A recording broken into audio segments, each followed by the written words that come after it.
क्या आप जानते हैं कि भारत के उत्तर पूर्वी राज्यों यानी हमारे 7 बहनों वाले प्रदेशों को मुख्य भूमि से काटने की कोई बहुत बड़ी और खतरनाक साजिश रची जा चुकी है? क्या ये मुमकिन है कि जिस पड़ोसी देश के वजूद के लिए भारत ने अपना सब कुछ दांव पर लगा दिया था, वही आज हमारी सुरक्षा की सबसे बड़ी चुनौती बन गया है? और सबसे बड़ा सवाल ये कि क्या चीन ने चटगांव के उस बंदरगाह पर अपना कब्जा जमा लिया है जिसे भारत के लिए जीवन रेखा माना जाता था? दोस्तों, आज हम जिस विषय पर बात करने जा रहे हैं वो कोई साधारण कूटनीतिक विवाद नहीं है, बल्कि ये सीधे तौर पर हमारी सीमाओं की अखंडता और आने वाले समय के सबसे बड़े भूराजनीतिक संकट की कहानी है। अपनी कुर्सियों की पेटी बांध लीजिए, क्योंकि आज हम उन पर्दों को उठाने जा रहे हैं जो अब तक बंद कमरों की गहरी साजिशों के पीछे छिपे थे। सोचिए, जिस रास्ते से हमारे 7 राज्यों तक राशन, दवाइयां और रोजमर्रा की हर जरूरत पहुंचती थी, अगर अचानक वहां ताला लगा दिया जाए तो क्या होगा? भारत ने बड़ी मेहनत और करोड़ों रुपयों के निवेश से चटगांव बंदरगाह को विकसित करने का सपना देखा था ताकि हमारा उत्तर पूर्व दुनिया से सीधे जुड़ सके। लेकिन सत्ता के गलियारों में हुए एक फेरबदल के बाद पूरा पासा ही पलट गया है। चटगांव बंदरगाह का वह द्वार जो भारत के लिए खुलने वाला था, वो आज अचानक बंद कर दिया गया है। ये सिर्फ एक बंदरगाह का मामला नहीं है, ये भारत की पीठ पर मारी गई एक ऐसी छुरी है जिसका दर्द लंबे समय तक महसूस किया जाएगा। लेकिन इसके पीछे का असली मास्टरमाइंड कौन है और क्यों एक पड़ोसी देश हमारे साथ ऐसा बर्ताव कर रहा है? जवाब बहुत गहरा है और वो बीजिंग की उन लाल गलियों में छिपा है जहां से दुनिया भर की साजिशें रची जाती है। जब भारत ने अपनी सीमाओं पर सुरक्षा के लिए आधुनिक स्मार्ट फेंसिंग का काम शुरू किया तो किसी को अंदाजा भी नहीं था कि इसका असर इतना तीखा होगा। सीमा पर तार बिछाना तो हर देश का हक है, लेकिन इसे बहाना बनाकर बांग्लादेश की सरकार ने जिस तरह से भारत के खिलाफ मोर्चा खोला है, वो ये बताने के लिए काफी है कि उन्हें भारत की सुरक्षा की परवाह नहीं है। दोस्तों, ये एक सोची समझी रणनीति है। चीन को इस बात का डर सता रहा था कि अगर भारत की सीमाएं पूरी तरह अभेद्य हो गई तो पूर्वोत्तर में उसके द्वारा पोषित अलगाववाद और अस्थिरता का सारा धंधा चौपट हो जाएगा। इसलिए उन्होंने ढाका के कानों में जहर भरा और इस कंटीले तार के मुद्दे को एक कूटनीतिक दीवार में तब्दील कर दिया। आज जो बांग्लादेश हमें आंखें दिखा रहा है, उसे शायद ये याद नहीं कि अगर भारत ने वो ऐतिहासिक फैसला नहीं लिया होता तो आज दुनिया के नक्शे पर उसका नामो निशान भी नहीं होता। राजनीति में एहसानों की उम्र बहुत छोटी होती है, ये हम देख रहे हैं। लेकिन रुकिए, अभी तो खेल की शुरुआत है। असली संकट तो तब पैदा हुआ जब हमने सुना कि ढाका और बीजिंग के बीच बंद कमरों में सैन्य समझौतों पर मुहर लग चुकी है। बांग्लादेश अब चीन से 24 नए लड़ाकू विमान खरीद रहा है। इन विमानों की चर्चा आम है, लेकिन खबर यह है कि इन्हें भारत के राफेल के सामने चुनौती के तौर पर पेश किया जा रहा है। क्या वाकई चीन के ये विमान हमारे राफेल को टक्कर दे सकते हैं? रणनीतिक जानकार तो इसे केवल एक दिखावा मानते हैं। चीन ने बांग्लादेश को आसमान की झूठी ऊंचाइयों पर चढ़ाकर सिर्फ अपना माल बेचने का काम किया है, लेकिन इस सौदे का असली मकसद विमान बेचना नहीं, बल्कि बांग्लादेश की सेना और उनके एयरबेस पर अपने इंजीनियरों और तकनीकी विशेषज्ञों को हमेशा के लिए तैनात करना है। एक बार जब चीनी इंजीनियर वहां पहुंच जाएंगे तो भारत की पूर्वी सीमा पर उनके लिए जासूसी करने के रास्ते अपने आप खुल जाएंगे। ये भारत को चारों तरफ से घेरने की ड्रैगन की वो पुरानी चाल है जिसे वो समय समय पर आजमाता रहता है। अब आप सोच रहे होंगे कि आखिर चटगांव बंदरगाह पर भारत की इतनी बड़ी दावेदारी क्यों है और क्यों चीन इसे हर हाल में हमारे हाथ से निकलवाना चाहता है। दोस्तों, भौगोलिक नक्शे को अगर ध्यान से देखें तो बंगाल की खाड़ी का ये हिस्सा पूरे दक्षिण एशिया के व्यापार और सुरक्षा का सबसे महत्वपूर्ण केंद्र है। हमारे उत्तर पूर्वी राज्यों की सबसे बड़ी त्रासदी ही यही है कि वे चारों तरफ से दूसरे देशों की सीमाओं से घिरे हुए हैं और मुख्य भूमि से जुड़ने के लिए उनके पास महज 21 किलोमीटर चौड़ा और संकरा रास्ता है, जिसे हम सिलीगुड़ी कॉरिडोर या चिकन नेक कहते हैं। भारत ने अपनी दूरदर्शिता का परिचय देते हुए चटगांव बंदरगाह को एक ऐसे विकल्प के रूप में देखा था जो सिलीगुड़ी कॉरिडोर पर निर्भरता को कम कर सके। हमने न केवल वहां भारी निवेश किया, बल्कि उसके बुनियादी ढांचे को आधुनिक बनाने का जिम्मा भी उठाया ताकि त्रिपुरा, असम, मिजोरम और मेघालय जैसे राज्यों तक माल की आपूर्ति समुद्र के रास्ते बहुत सस्ते और तेज तरीके से हो सके। भारत की योजना थी कि चटगांव बंदरगाह हमारे लिए एक ऐसी लाइफलाइन बने जिससे उत्तर पूर्व का विकास कई गुना तेज हो जाए। लेकिन नई सरकार के आते ही उन्होंने इस बंदरगाह को केवल एक व्यापारिक केंद्र नहीं, बल्कि भारत के खिलाफ एक रणनीतिक हथियार के रूप में इस्तेमाल करना शुरू कर दिया। आज वहां भारतीय जहाजों की आवाजाही पर जो कड़े प्रतिबंध लगाए जा रहे हैं, वो सीधे तौर पर भारत के आर्थिक हितों पर हमला है। अगर हम इस रास्ते से पूरी तरह बेदखल कर दिए गए तो हमें अपना सारा सामान सिलीगुड़ी के उसी संकरे रास्ते से भेजना होगा, जिससे माल ढुलाई का खर्च 4 गुना तक बढ़ जाएगा और जो यात्रा पहले महज 2 दिनों में पूरी हो जाती थी, उसमें अब 6 से 7 दिन का लंबा समय लगेगा। जरा सोचिए, जब सामान की लागत बढ़ेगी तो उसका सीधा असर वहां की आम जनता पर पड़ेगा, जिससे महंगाई आसमान छुएगी और बाजार में आवश्यक वस्तुओं की भारी किल्लत हो सकती है। लेकिन ये आर्थिक नुकसान ही एकमात्र चिंता का विषय नहीं है। असली डर इस बात का है कि चीन की मदद से अब वहां भारतीय जहाजों की गतिविधियों पर 24 घंटे निगरानी रखी जा रही है। चटगांव के इन बंद दरवाजों के पीछे क्या पक रहा है, इसका अंदाजा आप इसी बात से लगा सकते हैं कि अब उस बंदरगाह का आधुनिकीकरण भारतीय इंजीनियरों के हाथ में नहीं, बल्कि उन चीनी विशेषज्ञों के हाथ में है जो भारत के हर कदम की जासूसी करने में माहिर है। चीन का ये गेम प्लान बहुत पुराना है।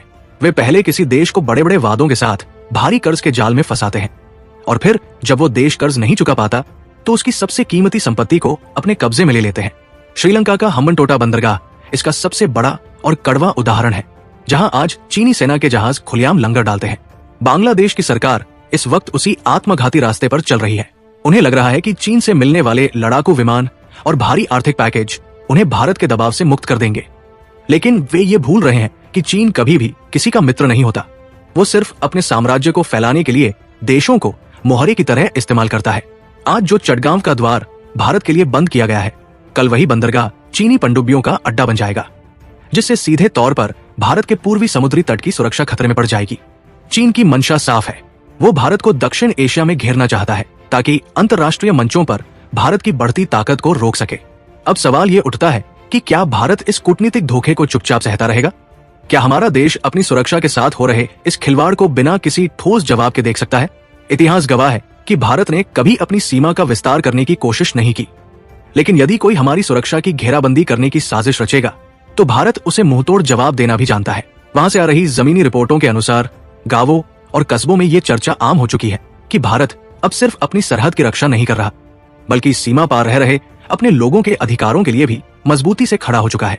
रातों रात दीवारों पर लिखे जा रहे भारत समर्थक नारे और पोस्टर इस बात का सबूत है कि आने वाले दिनों में इस पूरे इलाके की तस्वीर हमेशा के लिए बदलने वाली है, और इस महाबदलाव को रोकने की ताकत अब किसी भी दुश्मन गुट के पास नहीं है। इधर इस बड़ी कूटनीतिक और सैन्य हलचल के बीच भारत के भीतर आम नागरिकों और सामरिक जानकारों का भरोसा एक नए स्तर पर पहुंच चुका है। भारतीय दर्शकों के नजरिए से देखा जाए तो ये सिर्फ एक सैन्य कामयाबी नहीं है, बल्कि ये देश की उस बदली हुई विदेश नीति का प्रतीक है जो अब बिना किसी झिझक के अपने हितों की रक्षा करना जानती है।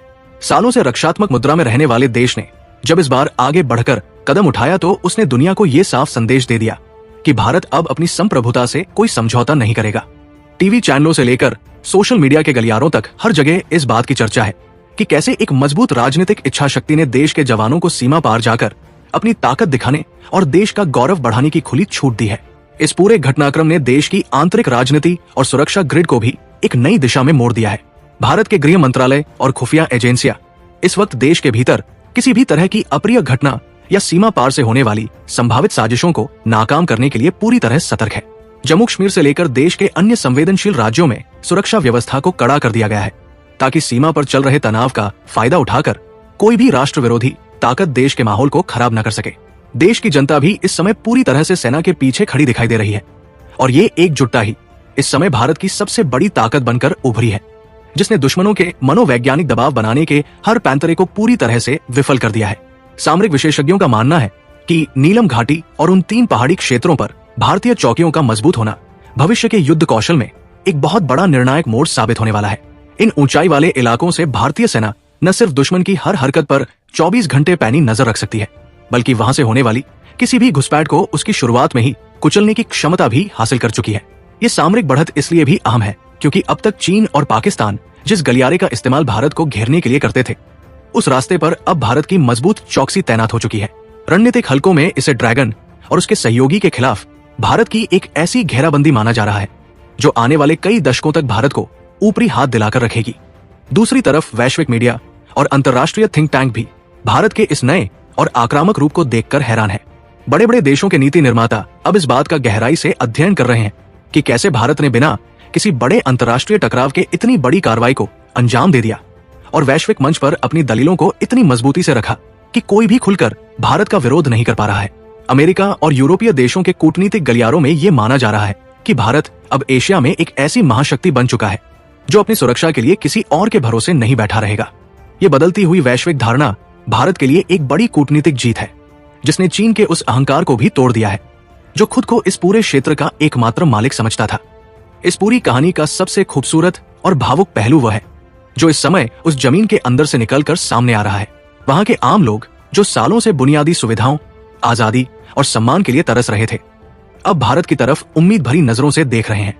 वहां के सोशल मीडिया ग्रुप्स में यह बात तेजी से फैल रही है कि भारत का आना उनके लिए किसी वरदान से कम नहीं है।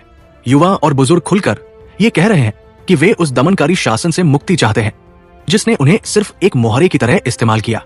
दीवारों पर लिखे जा रहे नारे और लोगों की आंखों में दिखी आजादी की ये चमक इस बात का सबसे बड़ा सबूत है कि भारत का ये कदम सिर्फ जमीन का एक टुकड़ा हासिल करने के लिए नहीं, बल्कि वहां के लाखों मजलूम लोगों को एक नया जीवन और लोकतांत्रिक अधिकार देने की दिशा में बढ़ाया गया एक ऐतिहासिक कदम है।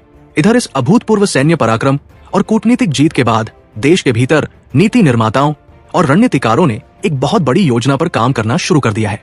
भारतीय दर्शकों और देश की जनता के लिए ये बात बेहद गर्व और संतोष देने वाली है कि भारत सरकार अब इस पूरे मसले को सिर्फ एक सीमा विवाद के रूप में नहीं देख रही है, बल्कि वो नीलम घाटी और इन 3 पहाड़ी क्षेत्रों के विकास के लिए एक व्यापक योजना तैयार कर चुकी है। इन क्षेत्रों में भारतीय प्रशासनिक व्यवस्था, बिजली, पानी, स्वास्थ्य और शिक्षा जैसी बुनियादी सुविधाओं को पहुंचाने की तैयारी की जा रही है, ताकि वहां के नागरिकों को ये महसूस कराया जा सके कि भारत उनके साथ सिर्फ सुरक्षा के मोर्चे पर ही नहीं, बल्कि उनके बेहतर भविष्य के निर्माण में भी कंधे से कंधा मिलाकर खड़ा है। इस रणनीतिक बढ़त ने भारत के रक्षा बजट और सैन्य आधुनिकीकरण की प्राथमिकताओं को भी एक नई दिशा दे दी है। रक्षा मंत्रालय के गलियारों से छनकर आ रही खबरों के मुताबिक अब भारतीय सेना इन ऊंचाई वाले दुर्गम क्षेत्रों में आधुनिक बंकरों, सुरंगों और मजबूत संचार प्रणालियों का एक ऐसा जाल बिछाने जा रही है जिसे भेद पाना किसी भी दुश्मन के लिए नामुमकिन होगा। सीमा पर तैनात जवानों को सबसे उन्नत और आधुनिक हथियार, रात में देखने वाले उपकरण और ड्रोन रोधी प्रणालियां मुहैया कराई जा रही है, ताकि चीन और पाकिस्तान के इस नए संयुक्त मोर्चे को जमीन पर ही पूरी तरह से पंगु बनाया जा सके। कूटनीतिक मोर्चे पर भी भारत ने दुनिया के तमाम बड़े देशों के साथ अपनी संपर्क नीति को और ज्यादा आक्रामक बना दिया है।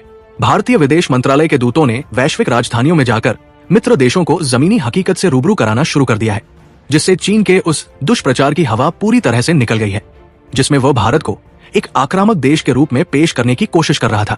दुनिया के कई शक्तिशाली देशों ने बंद कमरों में हुई बातचीत में भारत के इस कदम को आत्मरक्षा और क्षेत्रीय स्थिरता के लिए उठाया गया एक जायज कदम माना है, जिसने भारत के हौसले को अंतर्राष्ट्रीय मंच पर कई गुना ज्यादा बढ़ा दिया है।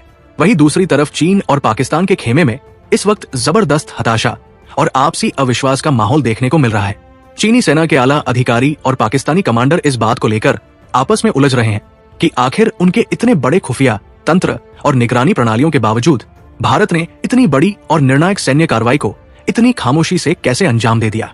इस नाकामी ने उनके पूरे तंत्र की पोल खोल कर रख दी है और अब वे अपनी जनता के गुस्से और अंतर्राष्ट्रीय बेइज्जती से बचने के लिए नियंत्रण रेखा पर सिर्फ दिखावे की गोलाबारी और खोखली बयानबाजी का सहारा ले रहे हैं, जिसका मुकाबला करने के लिए भारतीय फौज पूरी तरह मुस्तैद है।